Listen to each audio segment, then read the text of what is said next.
प्रभू येशू ख्रिस्ताच्या पवित्र नावात पुन्हा एक वार सर्वांना सलाम, सुप्रभात आणि आजच्या सकाळच्या मननाला पुन्हा एक वार प्रत्येकाचं स्वागत. जो मागतो त्याला मिळते, जो मागत नाही त्याला कसे मिळणार. आज आम्ही थोडंसं पाहणार आहोत की आम्हाला मागायचं आहे आणि काय मिळवायचं आहे. काय मागितल्यानं काय मिळू शकते किंवा मागायची पद्धत म्हणा किंवा आणखीन गोष्टी ज्या बारीकसारीक मागण्यावर अवलंबून आहेत, त्याच्यामध्ये थोडंसं आपण डोकावून पाहणार आहोत की पवित्र शास्त्र बायबल आम्हाला मागण्याविषयी, प्रार्थनेविषयी काय सांगत आहे. मला जी प्रार्थना लहानपणापासून शिकवली गेली किंवा अनेकांना मी शिकवतो आमच्या लेकरांना, त्याच्यामध्ये रात्री झोपताना आम्हाला प्रार्थना करायला शिकवली जाते की देवा, आम्हाला दिवसभर सांभाळच तुझे उपकार मानतो, रात्रभर सांभाळ, आम्हाला विचुकाट्यापासून दूर ठेव, संरक्षण कर, आमच्या सोबत दिव्यदूत असू देत आमचं संरक्षण करायला, आणि उद्याची सकाळ तू तुझ्या इच्छेनं रूप दाखव. जेव्हा सकाळ झालेली असते, सकाळ झाल्यानंतर मग अशी प्रार्थना सुरू होते की प्रभू तुझे उपकार मानतो, रात्रभर सांभाळस, तुला धन्यवाद देतो, दिवसभर सांभाळ आणि तू आमच्याशी आमच्या बरोबर राहा, दिवसभराच्या आमच्या कामाला यश दे, हाताला यश दे. जेवणाच्या वेळेस प्रार्थना केली जाते किंवा तशी शिकवली गेली की अन्न दिलंस म्हणून तुझे उपकार मानतो, ह्या अन्नावर तू आशीर्वाद पाठव, जसं आम्हाला दिलंस तसं गोरगरिबांना, निराश्रितांनाही दे. खूप सुंदरशी प्रार्थना आहे. लेकरांवर संस्कार करण्यासाठीची जी प्रार्थना आहे शिकवली जाते, ही प्रार्थना आम्हाला शिकवणं गरजेचं आहे, शिकणं देखील गरजेचं आहे.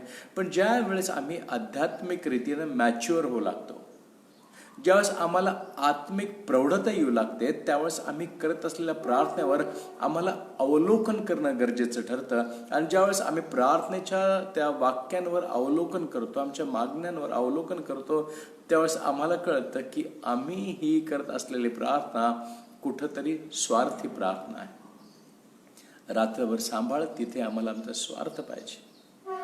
आमच्या मानगुटीवर, मराठी शब्द वापरायचे तर आमच्या मानगुटीवर रात्री कोणीतरी केस मोकळे असलेले, अकराळ विकराळ चेहरा असलेले काळेकुळे व्यक्ती आमच्या कोणीतरी गळ्यावर बसू नये, मानगुटीवर बसू नये, याची भीती आम्हाला असते कदाचित, नाही का. वाईट स्वप्न असतात, अनेक गोष्टी, पण त्या गोष्टीतून आमचं संरक्षण व्हावं ही आमची प्रार्थना असते. दिवसभर आमचा सांभाळ व्हावा ही आमची प्रार्थना असते. आमच्या हातामध्ये बरकत असावी ही आमची प्रार्थना असते. जे अन्न आम्ही खातो ते अन्न आशीर्वादित असावं ही आमची इच्छा असते, म्हणून आम्ही तशी प्रार्थना करतो. पण कळत नकळत ज्यावेळेस आम्ही आध्यात्मिक, ह्या प्रार्थना करू नये असं नाही, जरूर कराव्यात, पण याच्या पुढचीही पायरी आम्हाला गाठणं गरजेचं आहे. किती दिवस आम्ही पहिलीतच बसणार ना. आम्हाला दुसरीत जाणं गरजेचं आहे, आम्हाला पाचवीत जाणं गरजेचं आहे, 10वीत जाणं गरजेचं आहे, मग पुढचा अभ्यासक्रम, पुढचं ग्रॅज्युएशन हे निश्चित असतं. या प्रार्थनेमध्ये कुठेतरी आम्हाला मनुष्य स्वभावातला स्वार्थ दिसून येतो. आणि प्रभू येशू ख्रिस्त त्याच्या परमपवित्र वचनामध्ये सांगतात की तुम्ही जे काही मागता ते तुम्हाला प्राप्त होत नाही. का प्राप्त होत नाही? कारण तुम्ही जे मागता ते तुमच्या स्वार्थासाठी मागता, म्हणून तुम्हाला ते मिळत नाही, म्हणून तुम्हाला ते मिळत नाही. मग आम्ही काय मागावं? जर लूकाकृत शुभवर्तमान अध्याय 11 वचन 9 आणि 10 याच्यामध्ये आम्ही पाहिलं तर प्रभूचं वचन सांगतं की जो मागतो त्याला मिळतं, जो शोधतो त्याला सापडते, जे ठोकतो त्याच्यासाठी उघडलं जातं. मागा म्हणजे मिळेल हे त्यांनी आम्हाला शिकवलेले, म्हणून मागणं हे आमचं आद्य कर्तव्य आहे आणि आम्हाला मागायलाच हवं. पण क्रमामध्ये थोडासा उलटसुलट प्रकार होतो. मनुष्याच्या क्रमामध्ये, देवाच्या क्रमामध्ये फरक पडतो. प्रभू सांगतो की मागा म्हणजे मिळेल, शोधा म्हणजे सापडेल, ठोका म्हणजे तुमच्यासाठी उघडलं जाईल.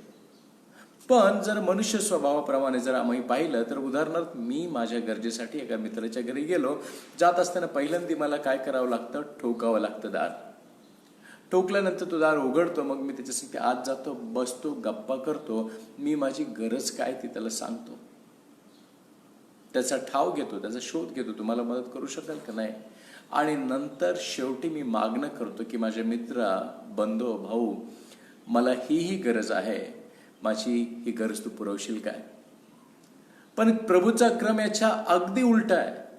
तो सुरुवातीला म्हणतो की मागा, मग शोधा आणि मग ठोका. नेहमी ह्या अशाच गोष्टी असतात ज्या मनुष्य कल्पनेमध्ये नसतात, त्या देवाच्या कल्पनेमध्ये असतात, त्या देवाच्या योजनेमध्ये असतात. इथं आम्हाला मागणं गरजेचं आहे आणि मागत असताना आम्हाला कसं मागायचं हे देखील कळायला पाहिजे आणि काय मागावं हे कळायला पाहिजे, म्हणजे ते आम्हाला प्राप्त होईल आणि आमचा आनंद बहुगुणित होईल.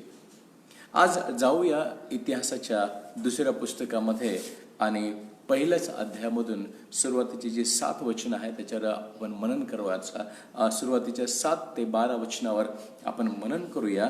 या ठिकाणी शलोमोन राजा आहे. दाविदानंतर तो त्या राज्याचा उत्तराधिकारी आहे. तो सिंहासनावर बसणारा आहे आणि आता इथून पुढचं राज्य त्याला सांभाळायचं आहे.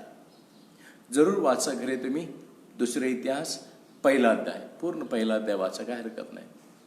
7 ते 12 वचनावर मनन करत आहोत. तर इथं 6व्या वचनामध्ये तो निवास मंडपामध्ये जात आहे, प्रभू समोर होम अर्पण करत आहे आणि त्यानंतर प्रभू त्याला प्रसन्न होत आहे, प्रभू त्याला प्रगट होत आहे आणि त्याला म्हणत आहे की शलोमोना, माग तुला काय हवं आहे ते. मराठीमध्ये वरदान माग, वर माग, तुला काय वर पाहिजे. काय वाटतं, तुम्ही आणि मी आहोत आणि तुम्ही आणि मी असताना प्रभू आम्हाला दर्शन देत आहे, तो भेटत आहे आणि आम्हाला म्हणत आहे की मुला माग तुला काय पाहिजे, मुली माग तुला काय पाहिजे. आम्ही काय मागणार आहोत? आमच्या विचार मर्यादेच्या पलीकडे आम्ही मागू शकत नाही. आम्ही काय मागणार? आम्ही कुटुंबासाठी मागू, स्वतःसाठी मागू, पैसा पाण्यासाठी मागू किंवा आणखीन काय गोष्टी मागू, बरोबर ना?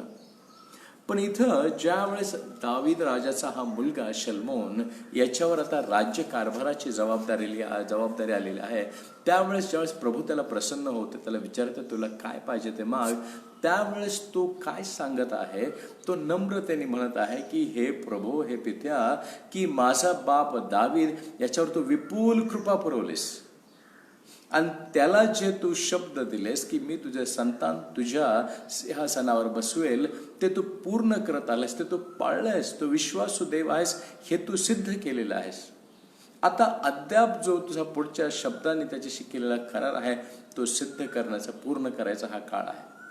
म्हणून प्रभू तू मदसाठी जी महत्कृत्य केलेली आहेस, मला आता ज्या लोकांवर तू नेमलेलं आहेस, आणि बायबल सांगतं की तो म्हणतो की जमिनीवरच्या, पृथ्वीवरच्या वाळू समान अगणित अशा लोकांवर तू माझी नियुक्ती केली असताना त्यांचा न्याय करण्यासाठी, त्यांच्यावर योग्य पद्धतीनं राज्य करण्यासाठी, त्यांचा उदय करण्यासाठी, त्यांची उन्नती करण्यासाठी, त्यांचं भलं करण्यासाठी आता तू मला काय कर, ज्ञान आणि बुद्धी दे. Give me wisdom and knowledge. याच्या व्यतिरिक्त तो काही मागत नाही. तो म्हणतो की तुम्हाला ज्ञान दे आणि बुद्धी दे, जेणेकरून ह्या सर्व लवाजमा जो आहे, जेणेकरून हा जो सर्व राज्य कारभार आहे तो काय करेल, मी सुरळीतपणे व्यवस्थितपणे हाताळू शकेल, मी माझं राज्य अगदी नीतीने चालू शकेल. पहा त्याला काय सांगत आहे की तू मला माग, काय पाहिजे तुला वर. आणि वर ज्याला आम्ही म्हणतो किंवा वरदान आम्ही ज्याला म्हणतो ते एकदा दिलं जातं, परत घेतलं जात नाही, दिलं जातं.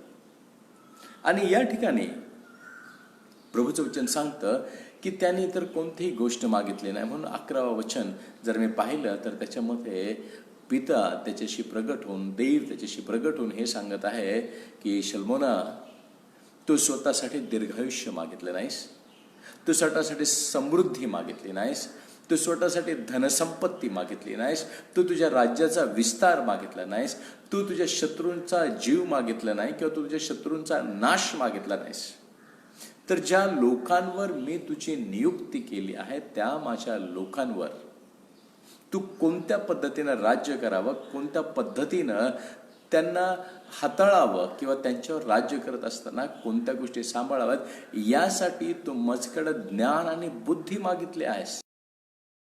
अंतःकरणात होतं आणि हे तू मागितलेलं आहेस, म्हणून मी आज प्रसन्न झालो आहे. बऱ्याचदा आम्ही काय प्रार्थना करतो त्या प्रार्थनेनं देव प्रसन्न होतो. आमचे शब्द किती अलंकारिक आहेत, आमच्या शब्दाला आम्ही किती सजवून प्रभूसमोर सादर करतो हे महत्त्वाचं नाही, तर आमचे शब्द किती योग्य आणि आमचे शब्द किती अंतःकरणापासून आहेत हे तपासून पाहणं गरजेचं आहे.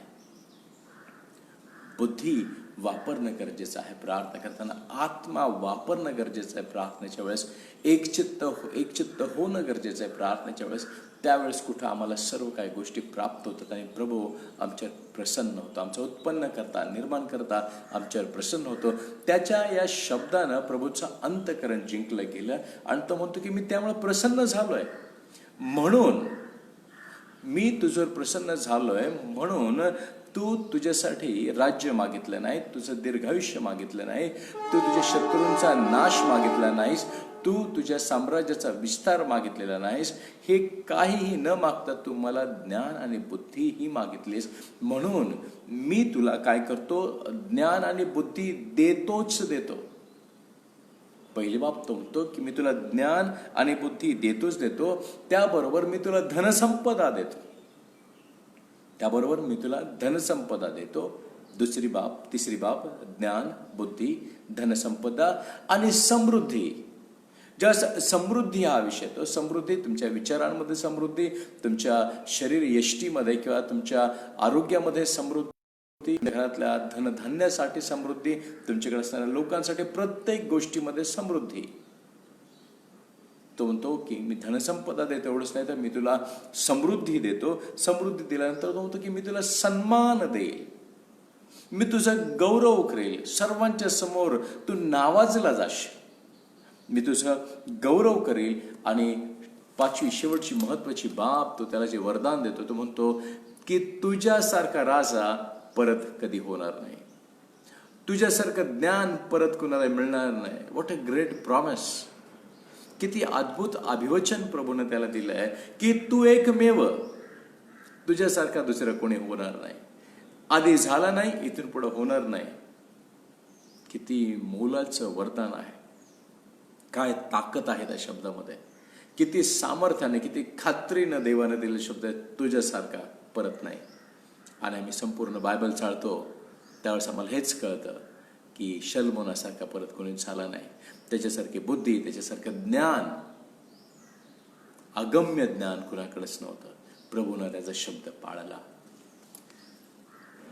आम्हाला हेच शिकलं पाहिजे की आम्हाला काय मागायचं. चांगली नोकरी, चांगला पगार, चांगला जोडीदार, चांगलं घर, चांगलं वाहन, याच्याही पलीकडं ज्यावेळेस आम्ही देवाच्या दृष्टिकोनातून योग्य अशा गोष्टी मागतो, तो आम्हाला ते देतोच देतो असं नाही, तर त्याबरोबर अनेक गोष्टी देतो. याला आपण असं म्हणूया की नाही का, की आताचा जो डिस्काउंट ऑफरचा जो जमाना आहे, एकावर एक फ्री, एकावर दोन फ्री, तशातला हा प्रकार आहे की तो काय की त्याच्या इच्छेला अनुसरून मागितल्यानंतर तो अधिक गोष्टी देतो, जशा त्यांनी शलमोनाला दिल्या. हेच आम्हाला आज गुपित समजणं गरजेचं की मला कशासाठी प्रार्थना करायची. जर आम्ही हेजकिलाच्या पुस्तकामध्ये गेलो तर हेजकिलाच्या पुस्तकामध्ये 22वा अध्याय मला वाटतं की त्याच्यामध्ये तो म्हणतो, हेजकिलाच्या द्वारे तो त्याच्या लोकांशी बोलत आहे आणि तो सांगतो की देशाचा मी नाश करू नये, या भूमीचा मी नाश करू नये, म्हणून त्यांच्यासाठी रदबदली करणारा मला कोणी दिसलं नाही, त्याच्यासाठी खंडणी भरून देणारा मला कोणी दिसलं नाही. I did not see anybody standing in a gap for the nation. राष्ट्रासाठी मध्यस्थी करणारा, खंडित उभा राहणारा, त्या गॅपमध्ये उभा राहणारा मला कोणीही आढळला नाही. म्हणून तो म्हणतो की मी तुझ्या आचरणाचं फळ जे आहे मी ते तुझ्याच माथी मारेल, मी तुला शासन करेल, मी तुला दंड करेल. का? कारण तू देशासाठी मध्यस्थी केली नाही. आज देवाच्या प्रिय लोकांनो, आम्ही प्रत्येकजण देशासाठी मध्यस्थी करत आहोत, पण आम्हाला हे समजणं गरजेचं आहे की देशासाठी मध्यस्थी करणं, आमच्या पुढाऱ्यांसाठी मध्यस्थी करणं, गरजवंतांसाठी मध्यस्थी करणं, हे आम्हाला प्रभूनं लावून दिलेलं आहे. ही आमच्यासाठी आज्ञा आहे, सुविचार नाही. त्याचं म्हणणं नाही बघा तुम्हाला जमतं का देशासाठी प्रार्थना करायला, नाही. इथे तो आज्ञा देते, करा. आम्हाला करणं गरजेचं आहे. देवाच्या प्रिय लोकांनो, या सकाळी प्रभूला धन्यवाद देऊया की तो आम्हाला सांगत आहे मागा म्हणजे मिळेल. आणि मागण्यासाठी तो मर्यादा देत नाहीये, मागण्यासाठी तो मर्यादा देत नाही. बऱ्याचदा असं म्हटलं जातं नाही का, भगवान जब देता है तो छप्पर फाड़ कर देता है. मला ज्या ज्या ठिकाणी ही संधी मिळते सांगायसाठी, शिकवायसाठी, त्यावेळेस मी हे सांगतो आवर्जून, दुनिया के लिए उनका भगवान छप्पर फाड़ कर देता होगा, लेकिन मेरे लिए मेरा यीशु छप्पर हटा कर देता है। फाड़ कर कितना मिलेगा? जितना फटेगा उतना मिलेगा। देने वाला भी उतना ही दे सकता है जितना फट गया है, जितनी उसकी काबिलियत है। लेकिन मेरा प्रभु छप्पर फाड़ कर नहीं, छप्पर हटा कर देता है। He is unlimited God. त्याच्याकडे मर्यादा नाही, तर तो अमर्याद साठा, अमर्याद सामर्थ्य, अमर्याद कृपा, अमर्याद दया असणारा देव आहे। आणि आज जो कोणीही त्याच्यावर विश्वास ठेवतो त्याला तो त्याची लेकरं बनण्याचा अधिकार देतो। जो कोणी त्याच्यावर विश्वास ठेवून आपल्या पापांची क्षमा मागतो त्याला तो क्षमा करतो, त्याचं तारण तो करतो आणि त्याला सार्वकालिक जीवनाकडे जाण्याचा मार्ग तो मोकळा करतो। आज आमचं या ठिकाणचं मोजका विषय आहे। त्या मोजक्या आयुष्यामध्ये जर उदाहरण दाखल आम्ही घेतलं की 60 वर्षाचं आमचं जीवन आहे, तर 60 वर्षाच्या जीवनामध्ये 30 वर्ष तर रात्रच आहेत। मग आम्ही जगतो किती 30 वर्षासाठी? त्या 30 वर्षामध्ये आंघोळीचा, प्रवासाचा, टाइमपास केलेला तो टाइम, असं सगळं जर गोळाबेरीज केली तर आम्ही जगतो किती वर्ष? मोजकी वर्ष। आणि या मोजक्या वर्षामध्ये आम्ही आम्हाला पाहिजे तसं जगलो आणि या पृथ्वीवरची आमची यात्रा संपली, तर महत्त्वाची बाब आज आम्हाला हा प्रश्न असायला हवा की माझ्या इथलच्या प्रवासानंतरचा प्रवास कसा असणार आहे, कुठं असणार आहे? मी त्या अनंतकालच्या यातनेमध्ये जाणार आहे का मी त्या अनंतकालच्या सुखामध्ये जाणार आहे? माझ्या भावना, माझ्या इच्छा मला त्या ठिकाणी घेऊन जाणार नाही, तर माझं आजचं प्रार्थनामय जीवन तिथं जाण्याचा मार्ग मला दाखवेल आणि तिथं जाण्यासाठी मला तयार करेल। पण देवाच्या प्रिय लोकांनो, प्रभूचं वचन हे तुम्हाला आणि मला जीवन देणार आहे। या त्या वचनाचं मनन करूया, त्याच्यावर अभ्यास करूया, त्याचं शिक्षण घेऊया आणि प्रभूमध्ये पुढे जाऊया। मागा म्हणजे मिळेल। तुमच्या गरजा प्रभूला माहीत आहे। तो अंतःकरण पारखणारा देव आहे।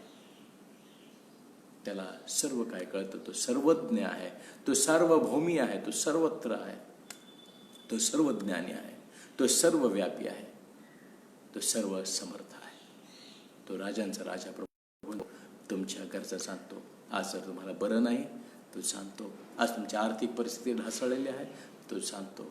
आज तुमच्या परिवारामध्ये कलह आहे तो जाणतो। आज तुमच्या कामावर समस्या आहे तो जाणतो। आज तुमच्या व्यवसायामध्ये संघर्ष आहे तो जाणतो। त्याच्या इच्छेला अनुसरून प्रार्थना करायला शिकूया। आम्हाला लागणार सर्व गरजा पुरवण्यास तो समर्थ आहे। प्रभू तुम्हाला आशीर्वादित करो, तुमच्या बरोबर राहो, तुमच्या मनोकामना, तुमचे मनोरथ पूर्ण करो, हीच या सकाळी प्रार्थना करेल। तुमचा दिवस सुखाचा जाओ। आमेन।